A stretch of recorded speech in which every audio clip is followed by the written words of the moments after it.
बिस्मिल्लाहिर्रहमानिर्रहीम। Pakistani dietary guidelines for better nutrition 2018।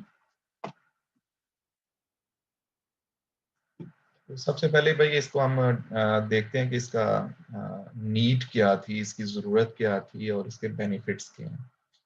Pakistan dietary guidelines for better nutrition are actually country specific guidelines for the general public. कहने का मकसद क्या है कि नो डाउट हमारे पास एडवांस कंट्रीज की जो डाइटरी गाइडलाइंस थी वो ऑलरेडी अवेलेबल थी।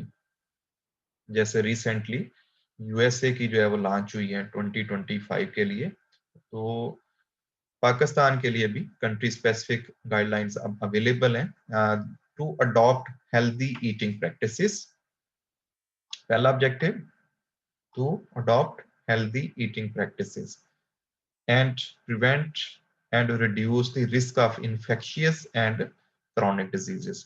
तो मेन इसके दो ऑब्जेक्टिव्स रखे गए हैं कि ऑप्टिमम न्यूट्रिशन होनी चाहिए, वी शुड रिमेन हेल्दी, और क्या स्ट्रेटजीज हो सकती हैं, क्या अप्रोचेस हो सकती हैं, क्या गाइडलाइंस हो सकती हैं, वो इसमें दी गई हैं। और सेकंड जो बेनिफिट हमें मिलेगा उनके ऊपर अमल करने से, रिस्क ऑफ डिजीजेस कम होंगे, चाहे वो इन्फेक्शियस डिजीजेस हैं, चाहे वो कम्युनिकेबल या नॉन कम्युनिकेबल डिजीजेस हैं, वो सारी कंपैरेटिवली लोअर साइड पे जा सकती हैं जब हम इनके ऊपर अमल करते हैं। So these guidelines are basically simple to adopt, provide age and gender appropriate and culturally acceptable options to choose nutritious food। तो जैसे आप एडोलिसेंट्स और फिर टीन एज से आप बिलोंग करते हैं, तो टीन एज के हवाले से जो मैसेजेस हैं उसके ऊपर हम ज्यादा फोकस करेंगे, ठीक है, ताकि आपको उसका कोई बेनिफिट जो है वो हो सके। बाकी एज ग्रुप्स जो है उनको आपने खुद डिटेल के साथ देख लेना है। PDGN, which is abbreviation of Pakistan Dietary Guidelines for Better Nutrition, provide a thorough review of the food security, health, and nutrition situation of the country. So it also has chapters related to current nutritional status of the Pakistani population and related to the availability of food in the country and health status of different age groups. About these things are reflecting that about half of the population is deficit in one or more of the essential nutrients. So this is indicating that we are not using the healthy diets. Unhealthy dietary practices intensified by the poor hygiene and sanitation.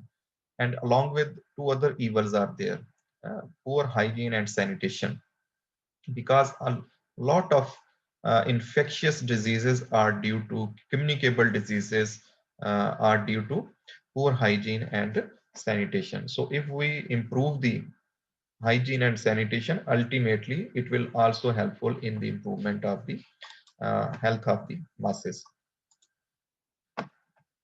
Women and young children are more vulnerable to nutritional deficiencies, morbidity and mortality due to their compromised health and nutritional status. तो इनको हम vulnerable groups बोलते हैं। भाई vulnerable group mostly वो होता है कि जो रिसोर्स वाइज जो है ना वो डिपेंडेंट होता है। तो जैसे बच्चे या वुमेन, पाकिस्तान में तकरीबन 7-8% वुमेन है जो वर्किंग क्लास से बिलोंग करती हैं। इस तरह ओल्ड एज में जाके भी इंडिविजुअल्स जो हैं वो ज्यादा वल्नरेबल होते हैं, ज्यादा एक्सपोज होते हैं और उनके पास रिसोर्सेज इतने नहीं होते। तो बहुत सारे उनको हेल्थ इश्यूज जो हैं वो अंडर न्यूट्रिशन की वजह से, अंडर न्यूट्रिएंट्स या फूड की अवेलेबिलिटी कम होने की वजह से एसोसिएटेड होते हैं। These dietary guidelines highlight the predominant consumption of energy-dense foods and monotonous diets by majority of population. Same चीज जो हम कई बार लेक्चर्स में जिक्र करते रहते हैं कि पाकिस्तान में हम मोनोटोनस डाइट खाते हैं, या तो हम गंदम खाते हैं या चावल खाते हैं। और डेली डाइट में जब हम देखें तो सब फूड ग्रुप्स में से मेजॉरिटी ऑफ द पॉपुलेशन जब उसको टच नहीं कर पाती। ठीक है, तो अगर recommendations में जाएं तो half should be from cereals, half of the plate should be from cereals and also whole grain cereals, which are better option as compared to refined ones। और बाकी rest of the half जो है उसमें vegetables और fruits उनको place दी गई है, और इसके साथ साथ जो है वो dairy products जो है उनको भी यूटिलाइज करना चाहिए। तो dietary guidelines they have given emphasis on the increased consumption of a variety of safe and nutritious foods, including milk and milk products, meat and pulses, whole grain cereals, vegetables, and fruits. Means we should consume foods uh, among these 5 groups and also focus on the variety. सिर्फ एक फल पे focus नहीं करना, सिर्फ एक दाल पे focus नहीं करना, बल्कि फलों में से डिफरेंट फलों को स्वैप करना और अमंग दी पल्सेस जो है वो डिफरेंट पल्सेस को यूज करना, इसको हम डाइटरी डाइवर्सिटी का नाम देते हैं। तो नटशेल क्या है डाइटरी गाइडलाइंस का, कि हमें इन चीजों को ज्यादा यूज करना है और किन चीजों को कम यूज करना है भाई। Decreased consumption of energy dense foods such as deep fried foods, bakery products, processed foods, and reducing the amount of fat, especially saturated fat, oil, sugar, and salt in cooking, as there is a strong relationship between diet and diseases, especially non-communicable diseases such as diabetes, cardiovascular diseases, and others that are associated with poor dietary habits. तो क्या खाना है क्या नहीं खाना, उनके बारे में यहाँ पे इंस्ट्रक्शंस जो है वो दे दी गई हैं। ठीक है, तो हमें एडेड फार्म में जो भी सॉल्ट है, शुगर है, सेचुरेटेड फैट है स्पेशली, और बेकरी प्रोडक्ट्स वगैरह को जब हम कहते हैं या फ्राइड फूड्स वगैरह कहते हैं, तो फिर इनके साथ एक्रेलामाइड का इशू आ जाएगा, इनके साथ जो है वो ट्रांस फैट का इशू आना शुरू हो जाएगा, तो कोलेस्ट्रोल का इशू आना शुरू हो जाएगा। तो इन चीज़ों को फिर इसलिए मना किया जाता है। तो स्पेशली जो नॉन कम्युनिकेबल डिजीजेज है ना, जो आजकल सोसाइटी में बड़ी तेजी से बढ़ती जा रही हैं, उनको अगर हमने कम करना है तो फिर हमें इन चीज़ों पे अमल करना होगा। Along with the dietary intake, physical activities is also very critical for various age groups to remain physically fit and healthy. तो ये भी भाई डेली भी हमारी जो लाइफ है उसके अंदर फिजिकल एक्टिविटी का पार्ट होना चाहिए। ठीक है, और ये स्टार्ट जो है वो हम फ्यू मिनट्स अ डे से शुरू कर सकते हैं और फिर ग्रेजुअली जो है ना इसको इनहांस कर सकते हैं। तो फिजिकल एक्टिविटी का मतलब इसमें एरोबिक एनारोबिक दोनों तरह की एक्टिविटीज आती हैं, और जरूरी नहीं कि आपने सुबह के टाइम ये करनी होती है, जब कभी भी मौका मिले हम इसके ऊपर अमल जो है वो कर सकते हैं।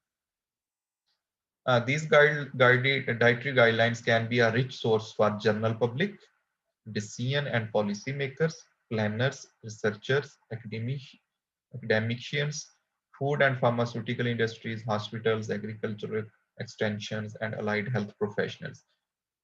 Dietitians भी एज अ डाइटिशियन आपके लिए ये चीजें जो है ना वो हेल्पफुल हो सकती हैं, क्योंकि इंडिविजुअल कैपेसिटी में ये हम सारा काम नहीं कर सकते। तो ये पब्लिक सेक्टर का काम है कि इस तरह की सारी चीजों को एक जगह पे इकट्ठा करके प्रेजेंट करना। तो इस इंफॉर्मेशन को जो यहाँ से हमें अवेलेबल होगी, we can integrate it into own plans of actions and interventions. जो भी हमारी स्ट्रेटजीज होंगी, जो भी हम किसी के लिए मील प्लानिंग करना चाहें, को प्रोजेक्ट्स बनाना चाहें, तो उसमें हम इस इंफॉर्मेशन को इंटीग्रेट कर सकते हैं। These guidelines can benefit communities, clients, and consumers in making healthy food choices and well suited to break the vicious cycle of malnutrition, जो कि अब जनरेशन टू जनरेशन चल रहा है। एक माल नॉरिश्ड मदर जो है वो माल नॉरिश्ड बेबी, लो वेट बेबी और प्री मेच्योर बर्थ, ठीक है, इस तरह के जो इश्यूज आते हैं, तो सब्सिक्वेंटली वो फिर बड़े हो के भी कह लें कि अंडर नोरिश्ड इंडिविजुअल्स, अंडर नोरिश्ड अडल्ट्स में कन्वर्ट होते हैं। उनका जो कॉग्निशन है वो लोअर साइड पे होती है, उनकी जो फिजिकल हेल्थ है वो लोअर साइड पे होती है, and they are not so much productive for the society as well. Ultimately country का जो जीडीपी है वो लोअर साइड पे रहता है। When integrated into nutrition sensitive and social development programs of the country. तो जो इंफॉर्मेशन यहाँ पे अवेलेबल है, इसको हमें जो बाकी जो हमारी न्यूट्रिशन सेंसिटिव इंटरवेंशंस क्या होती हैं, कि जिसमें जो बाकी सोसाइटी के सेक्टर हैं, जैसे एग्रीकल्चर है, उसके अंदर एजुकेशन है, हेल्थ है, उनके गोल्स के अंदर जो है ना वो न्यूट्रिशन को ऐड कर दिया जाए, ताकि दोनों तरह के बेनिफिट्स आ सकूं। एग्रीकल्चर भी फसल तो हमने ग्रो करनी है, तो क्या सिचुएशन होगी कि अगर एक गांव में गंदम के साथ साथ जो है वो पल्सेस लगना शुरू हो जाएं, इसके साथ साथ वहाँ पे वेजिटेबल जो है वो प्रोडक्शन पे काम हो, जैसे हम किचन गार्डनिंग का कंसेप्ट देते हैं, तो इसी तरह वहाँ पे पोल्ट्री फार्मिंग, फिश फार्मिंग। तो जिस गांव में ये सिचुएशन होगी और एक दूसरा सिनेरियो है कि जिसमें सिर्फ व्हीट और राइस का जो है वो साइकिल चल रहा है, दो क्रॉप्स ही ली जाती हैं और बाकी रिसोर्सेज के लिए उनको जो है ना वो किसी और मंडी या मार्केट तक जाना पड़ता है, तो अल्टीमेटली इनकी न्यूट्रिशन जो है वो कंपैरेटिवली लोअर साइड पे होगी as compare to where more diversified types of foods are available. अब डॉक्यूमेंट भाई मैं थोड़ा थोड़ा करके आपके साथ शेयर करता हूँ। इसमें ये एक्रोनेम्स हैं जो इसमें एब्रीवेशन यूज हुए हैं ना, वो किस चीज को रिफ्लेक्ट करते हैं वो यहाँ पे दिए गए हैं। ठीक है, जैसे आप कुछ समझते हैं, सीवीडीज कार्डियोवास्कुलर डिजीजेस हैं, बीएमआई बॉडी मास इंडेक्स है, एचडीएल, एलडीएल, किलो कैलोरीज, ये आपके साथ पहले ही हम डब्ल्यूएचओ, वॉश भाई एक वर्ड इसमें आया है, वाटर सैनिटेशन एंड हाइजीन को शो करता है। PBS Pakistan bureau of statistics है जहां से हम डाटा वगैरह कलेक्ट करते हैं। जो मैक्रोन्यूट्रिएंट्स हैं इनके लिए भी भाई अब आरडीए तो एग्जिस्ट नहीं करती, लेकिन इनके लिए भी सजेस्ट किया जाता है कि मैक्सिमम कितना इनको यूज करना चाहिए। तो एक्सेप्टेबल मैक्रोन्यूट्रिएंट डिस्ट्रीब्यूशन रेंज, एएमडीआर, ये डेफिनेशन शायद आपके लिए कुछ नई होगी। नॉन कम्युनिकेबल डिजीजेज आप पहले ही समझते हैं भाई। ठीक है, RDS stands for recommended dietary allowances, तो इसको आपने देख लेना भाई। पाकिस्तान में मैंने पहले भी जैसे बताया है कि 2005 में डाइटरी गाइडलाइंस जो है वो डेवलप की गई थी। मेरे पास ये डॉक्यूमेंट अवेलेबल है, चंद पेजेस पे मुश्तमिल है और बड़ी थोड़ी इंफॉर्मेशन इसके अंदर अवेलेबल थी। 5 से लेकर 20 तक अगर हम देखें तो विद इन 15 ईयर्स बहुत सारी साइंटिफिक डेवलपमेंट्स हुई हैं। और जैसे जैसे साइंस के अंदर प्रोग्रेस होती है, नई नई जो है ना हमारे पास इंफॉर्मेशन आती है और एविडेंस बेस्ड इंफॉर्मेशन जब आना शुरू हो जाए, ऐसी स्टडीज आना शुरू हो जाए जिनके नतीजे में हमें पता चले कि ये काम करने से क्या फायदा या नुकसान होता है, तो इसको हम एविडेंस बेस्ड स्टडीज कहती हैं। तो अल्टीमेटली हमें पता अब चल चुका है कि फूड के अंदर बहुत सारे ऐसे कंपोनेंट्स पाए जाते हैं जो कि बेनिफिशियल इफेक्ट दे सकते हैं। इसके अलावा अडल्ट्रेंट्स अगर यूज किए जाते हैं सोसाइटी में तो उनके क्या हार्मफुल इफेक्ट्स हैं, कंटेमिनेंट्स का क्या रोल है, पेस्टिसाइड, इंसेक्टिसाइड्स, ये जितनी भी चीजें हैं ना ये सारी कंटेमिनेंट्स में आएंगी और ये अनहेल्दी फूड की तरफ लेके जाते हैं, फूड सेफ्टी को कंप्रोमाइज करती हैं। और इसके साथ साथ अगर हेल्दी फूड भी अवेलेबल है और लेकिन सोसाइटी में अनहेल्दी फूड कंजम्पशन पैटर्न चल रहे हैं, और अनहेल्दी फूड कंजम्पशन पैटर्न्स में क्या चीज आती है, एक्सेसिव यूज ऑफ साल्ट होता है, शुगर्स को ज्यादा यूटिलाइज किया जाता है, सैचुरेटेड फैट और ट्रांस फैट्स का ज्यादा इनटेक है, तो अल्टीमेटली वहां पे हेल्थ जो है वो नेगेटिव साइड पे जाएगी। तो ये 15-20 साल के अंदर जो डेवलपमेंट्स हुई हैं ये इस चीज का तकाजा कर रही थी कि हम हमें अपनी जो डाइटरी गाइडलाइंस जो बेसिक टाइप्स की हैं उनको रिवाइज करना चाहिए, अपडेट करना चाहिए। ठीक है, तो असूली तौर पे जब हमारे पास फर्स्ट डॉक्यूमेंट आ गया है तो अब बेस्ट प्रैक्टिसेस क्या होनी चाहिए कि आप हर 5 साल बाद हम भी इसको रिवाइज किया करें, अपडेट किया करें based on latest information available uh, to the community related to the nutrition. Pakistan dietary guidelines for better nutrition are basically dietary recommendations which are based on scientific knowledge related to the nutritional requirements for different age groups, existing food consumption patterns, and nutrient intake of the population. तो अगर आपको कहा जाए कि इनको define करें तो आप इस सेंस में लिख सकते हैं कि ये बेसिकली रिकमेंडेशंस हैं जो कि साइंटिफिक नॉलेज पे बेस करती हैं, जो फूड कंजम्पशन पैटर्न्स के ऊपर बेस करती हैं और पॉपुलेशन का जो इनटेक ऑफ फूड है उसके ऊपर बेस करती हैं। अब की मैसेजेस भाई पहले भी मैंने कुछ शेयर किए हैं, तो की मैसेज इसमें एक ये भी निकलता है कि भाई बच्चे को जो है ना वो इन्फेंट को एक्सक्लूसिव ब्रेस्ट फीडिंग होनी चाहिए और 6 माह के बाद जाना उसको ब्रेस्ट फीडिंग कंटिन्यू रखनी चाहिए, प्लस उसके साथ जो है वो कम्प्लीमेंट्री जो कि एज अप्रोप्रिएट, ठीक है, कम्प्लीमेंट्री फूड्स हैं वो भी साथ इंट्रोड्यूस करवानी चाहिए। जब इंडिविजुअल जब वो अडल्ट फेज में आना शुरू हो जाता है तो फिर daily consumption of basic food groups के ऊपर एम्फिसाइज किया गया है। इसके साथ साथ जो नेगेटिविटी है, जैसे रिफाइंड सीरियल्स हैं, उनको कहा गया भी कम से कम यूज करें, इनकी जगह पे होल ग्रेन सीरियल्स को लेके आए, और फ्रेश फ्रूट्स एंड वेजिटेबल का इंटेक जो है बेहतर करें, गोश्त का इंटेक बेहतर करें, दूध का इंटेक जो है वो बेहतर करें, और कितना बेहतर करना है कि as per the requirements of the age groups. इसके अलावा salt, sugar, saturated fat, trans fat, ghee, cooking oil, soft drinks, sweets, juices, जो वो चीज भाई जिसके अंदर एडेड शुगर, एडेड सॉल्ट या एडेड फैट शामिल है, उसको मिनिमम टू मिनिमम यूज करने को कहा गया। Food handling and management practices should be improved, ताकि जो सैनिटेशन और हाइजीन के साथ इश्यूज एसोसिएटेड हैं, पुअर हाइजीन के साथ इश्यूज एसोसिएटेड हैं, उनको बेहतर किया जा सके। इसके अलावा इंडस्ट्रियल वाटर यूज होता है एग्रीकल्चरल प्रोडक्शन के अंदर, उसको डिस्करेज करना चाहिए, क्योंकि इसमें बहुत सारी हैवी मेटल्स और डिफरेंट टाइप के पोल्यूटेंट्स जो हैं वो एग्जिस्ट करते हैं। इसके अलावा एग्रीकल्चरल प्रोडक्शन में जो पेस्टिसाइड, हर्बिसाइड्स यूज किए जाते हैं, या एनिमल्स में स्पेशली पोल्ट्री फार्मिंग और मीट फार्मिंग, तो अभी पाकिस्तान में बीफ फार्मिंग पे इतना काम नहीं हो रहा, तो पोल्ट्री के अंदर भी यूज ऑफ एंटीबायोटिक्स जो है इनको डिस्करेज करना चाहिए, ताकि बॉडी में हैवी मेटल्स और डिफरेंट टाइप के जो पेस्टिसाइड रेजिड्यूज हैं वो ना पहुंच सकें। और इनके लिए हमें कोडेक्स की जो गाइडलाइंस अवेलेबल हैं, कोडेक्स क्या भी, कोडेक्स एलिमेंटेरियस कमीशन CAC, एक इंटरनेशनल बॉडी है जो कि under the umbrella of United Nations काम करती है वर्ल्ड हेल्थ ऑर्गेनाइजेशन के साथ मिलके। तो इन्होंने लिमिट्स दी हुई हैं कि कौन सी जो डेंजरस चीज है उसको हम किस लेवल तक यूज करें तो खतरा कम है, और अगर उससे ऊपर अपर लिमिट्स जिनको हम बोलते हैं वहां तक यूज करेंगे तो फिर प्रॉब्लमेटिक हो जाएंगी। इसके अलावा कुछ स्टैंडर्ड्स हैं वो पाकिस्तान के भी अवेलेबल हैं, जो कि Pakistan standards quality control authority PSQC है जो है ना उसने बनाए हुए हैं। तो इन दोनों पे बेस करते हुए हमें ये देखना है कि इनके मैक्सिमम जो रेजिड्यूज है ना उनसे बियॉन्ड जो चीज़ें एग्जिस्ट करती हैं उनका इंटेक ना किया जाए।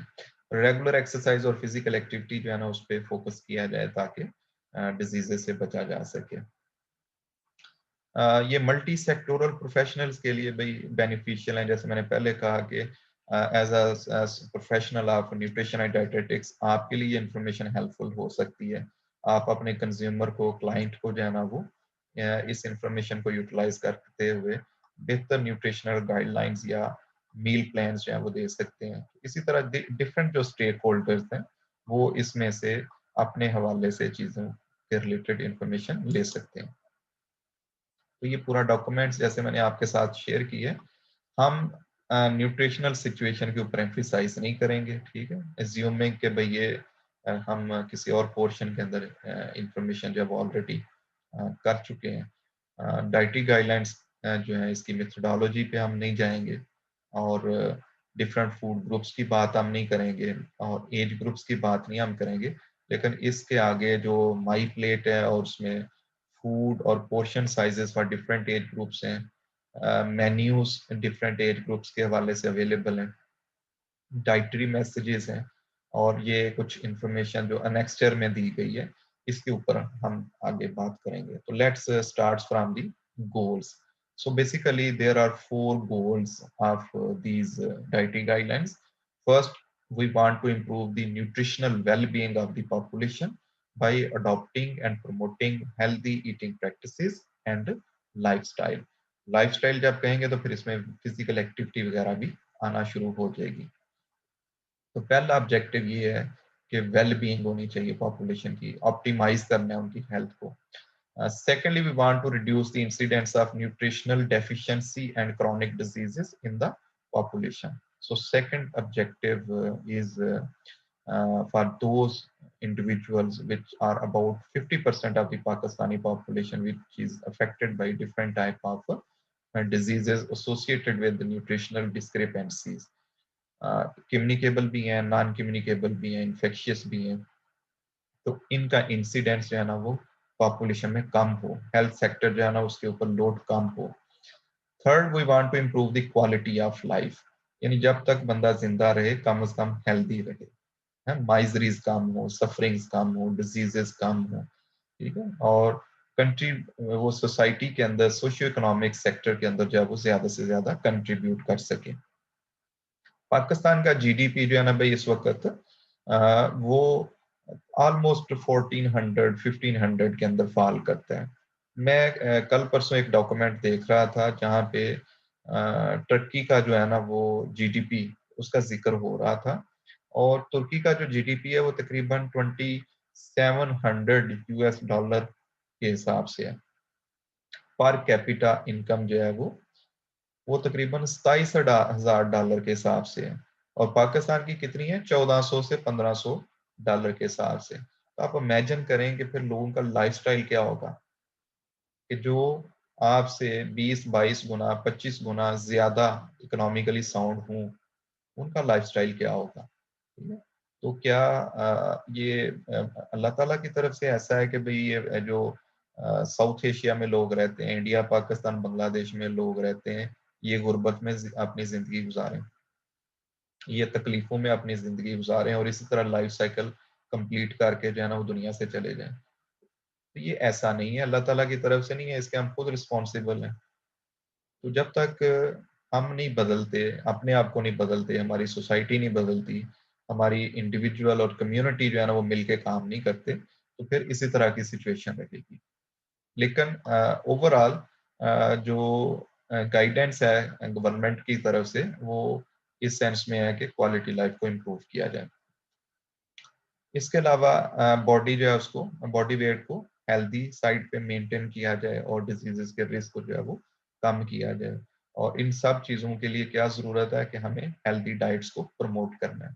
और हेल्दी डाइट्स को कैसे प्रमोट करना है, कि जब हमें पहले पता हो कि हेल्दी डाइट्स क्या हैं और बैड डाइट्स क्या हैं, ठीक है। और ये इंफॉर्मेशन हमें इस डॉक्यूमेंट के अंदर अवेलेबल है।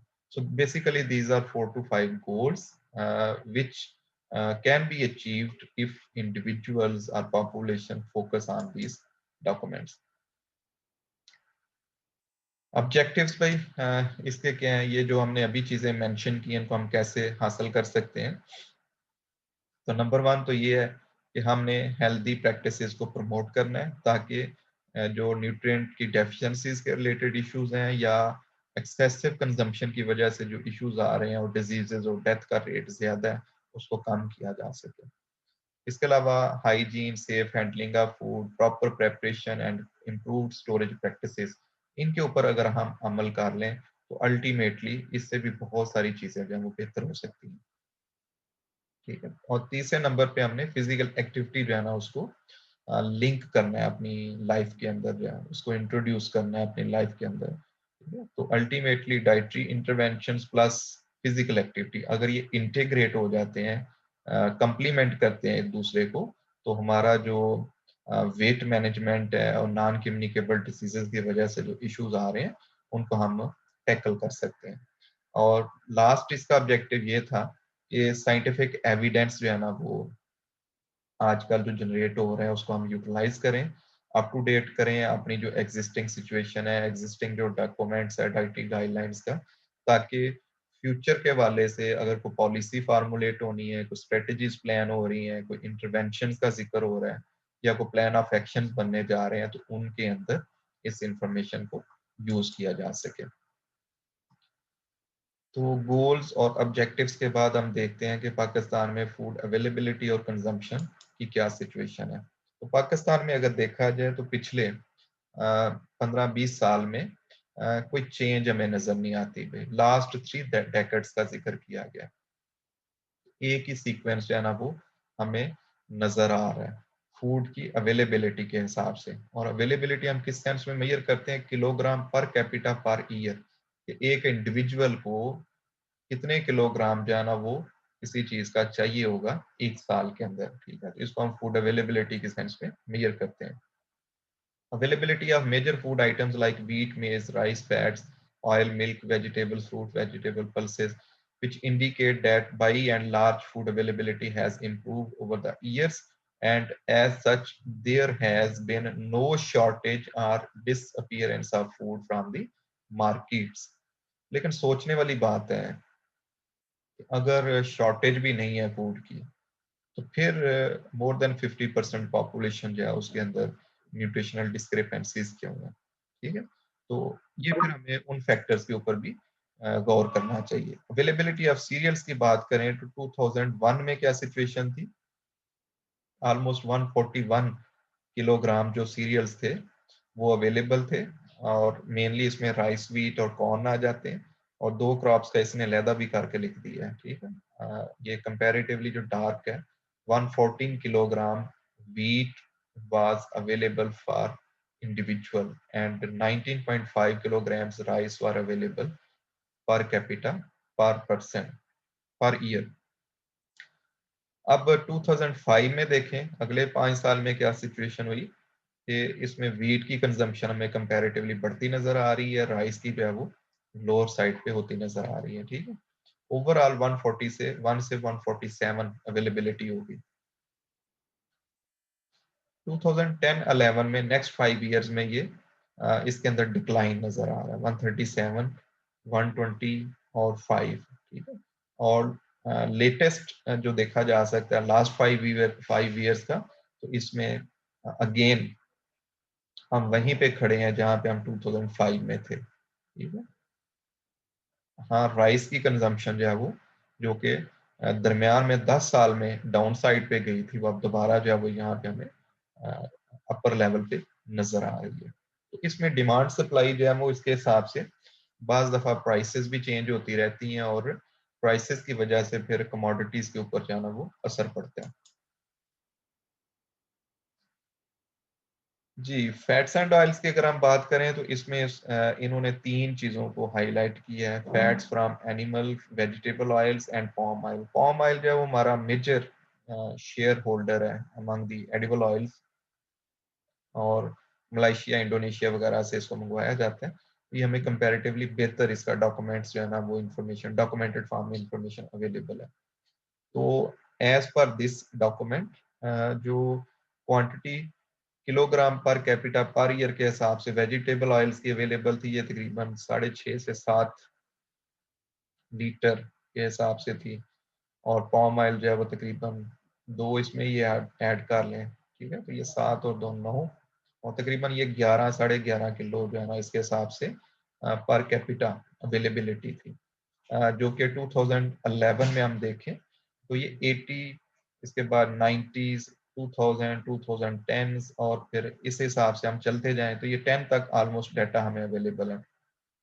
अब हमें कंपैरेटिवली नजर आ रहा है कि भाई पाम ऑयल का जो इस्तेमाल है वो बढ़ता जा रहा है, ठीक है, और वेजिटेबल ऑयल्स भी कंपैरेटिवली अपनी पीक पे हमें नजर आते हैं। एनिमल फैट भी हमें कंपैरेटिवली जो है ना वो इसका भी ज्यादा यूटिलाइजेशन जो है वो नजर आती है। मेज एंड शुगर, इसके बारे में भी स्टैटिस्टिक्स जो है वो यहाँ पे दिए गए हैं। शुगर का भी 2000 में इसकी सबसे ज्यादा यूटिलाइजेशन यहाँ पे नजर आ रही है, और 2011 में 10 साल बाद हम देखें तो ये तकरीबन 30। अगेन इसमें भी मैंने कहा है कि एक फूड की प्रोडक्शन भी बाज दफा इतनी ज्यादा होती है कि उसके हिसाब से, तो ये डाटा जो है ना ये खाने के हिसाब से बात नहीं हो रही कि कितना किसी ने यूटिलाइज किया है, ये इस हवाले से बात हो रही है कि what was available in that year. तो 2000 में शुगर जो है वो 54.3 केजी पर पर्सन के हिसाब से अवेलेबल थी, और 2011 में ये तकरीबन 30 केजी के साथ। इसका मतलब है कि इसमें फ्लक्चुएशन जब हमें काफी हद तक नजर आ रही है।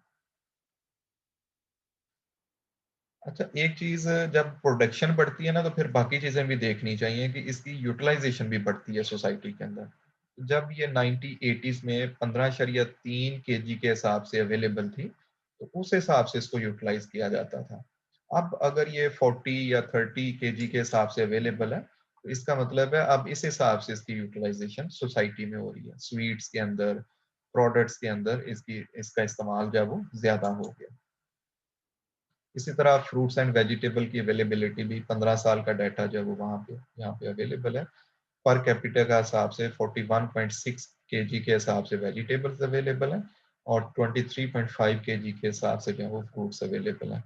पल्सेस हमारी सोसाइटी में बहुत कम यूज हो रही हैं अभी, 6.5 केजी, 6.75, ऑलमोस्ट 6 to 7 केजी पर पर्सन के हिसाब से। तो इनके ऊपर प्रोडक्शन के ऊपर भी गौर करना चाहिए और इनकी यूटिलाइजेशन को भी एनहांस करना चाहिए। अब इस डाटा की बेस पे अगर हम देखें तो ऑलमोस्ट 2470 किलो कैलोरीज जो है ना वो इंडिविजुअल्स को अवेलेबल है। ठीक है, तो कैलोरीज वाइज हम देखें तो हम पीछे नहीं है रेस्ट ऑफ द वर्ल्ड। लेकिन जब पॉपुलेशन के डिफरेंट सेगमेंट्स को हम ब्रेकअप करके देखें तो कुछ इंडिविजुअल्स जो है ना वो सरप्लस साइड पे हैं और कुछ इंडिविजुअल्स जो है वो इससे भी कम जो है ना वो लेवल पे एग्जिस्ट करते हैं, क्योंकि ये एवरेज को रिफ्लेक्ट कर रहा है from the availability of the food. तो ये इसके बाद अगर हम फूड सिक्योरिटी को अगर हाउस होल्ड लेवल पे देखें तो वहां पे कुछ चीजें क्लियर होना शुरू हो जाती हैं। तो at household level Pakistan में फूड इनसिक्योरिटी जो है वो काफी हद तक एग्जिस्ट करती है। जीडीपी की मैं बात कर रहा था, ये जो इनकम होती है ना ये भी फूड की अवेलेबिलिटी, परचेजिंग पावर को जब बढ़ाएगी तो then you can purchase everything. तो 1960s में अगर हम देखें तो हमारी जीडीपी जो है वो $82 पे थी और अब जो है वो नो डाउट इसमें इंक्रीज नजर आ रहा है 1430 पे। लेकिन जिस रफ्तार से हम चल रहे हैं और 70 साल में हमने जो अचीव किया है तो ये बहुत कम है। इसके मुकाबले में सिंगापुर, कोरिया और अभी मैं तुर्की की आपसे बात कर रहा था, तो हमारे जैसे कंट्रीज ही थे तो वो कहाँ से कहाँ पहुंच चुके हैं। अच्छा, हाउस होल्ड इनकम जो है भाई इसका जो बताया गया है भाई 29.5% of the population live below the poverty line, while calorie-based poverty assessment revealed that 35% of the population is unable to purchase foods sufficient enough to meet the nutritional requirement of the body. So one third of the population, they do not have the purchasing power to buy the items as per the requirements of the body। ठीक है, तो ये almost same data जो है ना हमें 2000 में भी नजर आ रहा है और इसी तरह सिचुएशन जो है वो 2010-11 की जो स्टडी है वो इसको रिफ्लेक्ट कर रहा है। तो ये अर्बन, इसमें डार्क ब्राउन कलर में, येलो कलर में रूरल और ओवरऑल पाकिस्तान की सिचुएशन जो है वो यहाँ पे ऑलमोस्ट ये 30-35% पॉपुलेशन जो है वो ऐसी है कि which do not have the purchasing power. Calories के अंदर कंट्रीब्यूशन देखें तो आप गौर करें भाई ओवरऑल जो है ना वो जो वीट का शेयर है वो आपको डोमिनेंट फार्म में नजर आता है और पुअर्स के अंदर भी ये डोमिनेट है और नॉन पुअर्स के अंदर भी ये डोमिनेट कर रहा है वीट का शेयर जो है। इसी तरह ऑलमोस्ट सेम ट्रेंड जो है ना वो हमें नजर आता है। मीट का इस्तेमाल देखें बहुत कम, इसका तकरीबन ये 2 या 3% बनता होगा, 2% इन आवर डाइट। और इसके मुकाबले में ये सीरियल्स का इनटेक हम देखें ये तकरीबन 40, इसके हिसाब से इस डाटा के हिसाब से ये 47 to 48% पे जो है वो जाके फॉल कर रहा है। ठीक है, और बाकी जो है वो हम तकरीबन 10 to 12% जो है वो एडिबल ऑयल से न्यूट्रिएंट्स हासिल कर रहे हैं, 10 to 12% फ्रॉम डेयरी प्रोडक्ट्स और शुगर्स और मीट्स। हाउस होल्ड लेवल पे भी कंजम्पशन हम देखें तो इसमें जो मेरे लिए इंटरेस्टिंग चीज थी वो रूरल अर्बन का कंपैरिजन था। रूरल एरिया में देखें हमें मिल्क की कंजम्पशन एग्रीकल्चरल हाउस होल्ड्स में ज्यादा नजर आती है और नॉन एग्रीकल्चरल क्या होते हैं जो शहरों में रहते हैं, जो डिपेंडेंट हैं एग्रीकल्चरल पे। तो यहाँ पे इस चीज का इस्तेमाल होना ज्यादा वो समझ में आता है कि वहां पे चूंकि वो प्रोड्यूस भी कर रहे हैं तो इसको यूटिलाइज भी कर रहे हैं। बाकी कमोडिटीज जो हैं ऑलमोस्ट सेम ट्रेंड हमें नजर आता है शहर के अंदर भी और विलेज के अंदर भी। फ्रीक्वेंसी ऑफ फूड कंजम्पशन जो कि 7 डेज डाइटरी रिकॉल के ऊपर कंसिस्ट करती है। तो हमें जो आइटम 7 दिनों में ज्यादा होती नजर आ रही हैं वो व्हीट फ्लावर है, देखें डेली बेस पे जा रहा है। राइस जो है वो तकरीबन 1 से 1.5 दिन, ठीक है। पल्सेस भी 1 से 1.5 दिन बनते हैं। Vegetables, leafy vegetables less than 1 times. Spices जो है वो डेली बेस पे यूज किए जाते हैं। तो इसमें बहुत बड़ा एक डिफरेंस नजर आता है, यानी डिफरेंट फूड ग्रुप्स को अगर देखा जाए तो सीरियल ग्रुप्स हमें डोमिनेट नजर आ रहा है इसमें, ठीक है। लेकिन जो पल्सेज हैं ये देखें बहुत लोअर साइड पे हैं, वेजिटेबल्स लोअर साइड पे हैं, और फ्रूट्स जो है उनका इंटेक जो है वो डेयरी प्रोडक्ट्स का इंटेक जो है वो बहुत लोअर साइड पे एग्जिस्ट करते हैं। अब माई प्लेट पे हम आते हैं अभी। तो माई प्लेट जो है इसके अंदर कंसेप्ट ये दिया गया कि डिफरेंट फूड ग्रुप्स को स्वैप करने, ठीक है। और जो इंटरनेशनल प्रैक्टिस है उसके हिसाब से देखें तो ऑलमोस्ट सीरियल्स जो है ना वो डोमिनेट करते हैं। 50% ऑफ द एनर्जी जो है वो प्रोवाइड कर रहे हैं। इसके अलावा प्रोटीन, वाइटामिन, बहुत सारी मिनरल्स जो हैं ये प्रोवाइड करते हैं। Acceptable macronutrient distribution range from carbohydrates in the form of total calories is 45 to 65% for different age groups. तो साइंटिफिक स्टडीज हमें कहती हैं कि ऑलमोस्ट 45 टू 65% तक जो है ना वो एक्सेप्टेबल है सीरियल्स को यूटिलाइज करना अपनी कैलोरीज के लिए और न्यूट्रिएंट्स के लिए। Meat and pulses groups include these items, and these are rich in vitamins and minerals. And meat and pulses group in the form of total calories is 5 to 35% of different age groups. तो इसमें एक बड़ी range जो है वो हमें नजर आती है प्रोटीन के इनटेक के सिलसिले में, स्पेशली जो अंडरवेट या इस तरह के इश्यूज एसोसिएटेड हैं। तो जिस सोसाइटी में ये 5, 10, 20 ये एक बहुत लोअर लेवल नजर आ रहा है इनटेक का। तो प्रोटीन रिच फूड्स अगर कम यूज होंगी तो अल्टीमेटली वहां पे न्यूट्रिएंट की और प्रोटीन एनर्जी माल न्यूट्रिशन के चांसेस जो है वो बढ़ जाते हैं। Portion size and frequency of foods के ऊपर हम बात कर लेते हैं। तो जो न्यूट्रिएंट रिक्वायरमेंट्स हैं ये एज और जेंडर के ऊपर डिपेंड कर रही होती हैं, और स्पेसिफिक फिजियोलॉजिकल एज जो है उसके ऊपर भी ये इफेक्ट करती हैं। तो जो Pakistani dietary guidelines for better nutrition, इसमें पॉपुलेशन को जो है वो डिफरेंट सेगमेंट्स में डिवाइड किया गया है। पूरा डॉक्यूमेंट आप देखेंगे तो ये सारी इंफॉर्मेशन अवेलेबल होगी, but here we will focus only on the adolescents, ठीक है, which have 10 to 19 years of age। ये अगर फेज देखी जाए तो चाइल्डहुड के बाद भाई इन्फेंसी और चाइल्डहुड के बाद सबसे ज्यादा जो ग्रोथ एंड डेवलपमेंट है वो इस एज में रिपोर्टेड है, ठीक है। तो इसमें तकरीबन वेट और हाइट को अगर देख लिया जाए तो तकरीबन 50% जो है ना वो वेट में इंक्रीज होता है। और ये कंपेयर किसके साथ किया गया? अडल्ट की साथ, ठीक है। एक अडल्ट का जितना वेट इंक्रीज करता है उसके हिसाब से देखा जाए तो 50% increase will be in adolescents and 20% height is achieved during this duration. तो अब इस फेज के अंदर ग्रोथ एंड डेवलपमेंट भी बड़ी तेज हो रही है, और इसके साथ साथ जो है वो जो फिजियोलॉजिकल चेंजेस आती हैं, स्पेशली हार्मोनल सिक्रीशन जो है, रिप्रोडक्टिव डेवलपमेंट जो है वो बड़ी तेजी से हो रही होती है। सेकेंडरी कैरेक्टर्स जो है वो डेवलप हो रहे होते हैं। Cell proliferation, blood volume, they are going to be increased. So ultimately, at that time, better nutrition definitely will play important role, ठीक है। तो बॉडी शेप, साइज, कंपोजिशन, इसके हवाले से देखा जाए तो ये राइट टाइम है जहाँ पे बेहतर से बेहतर स्टफ जो है वो अवेलेबल होना चाहिए।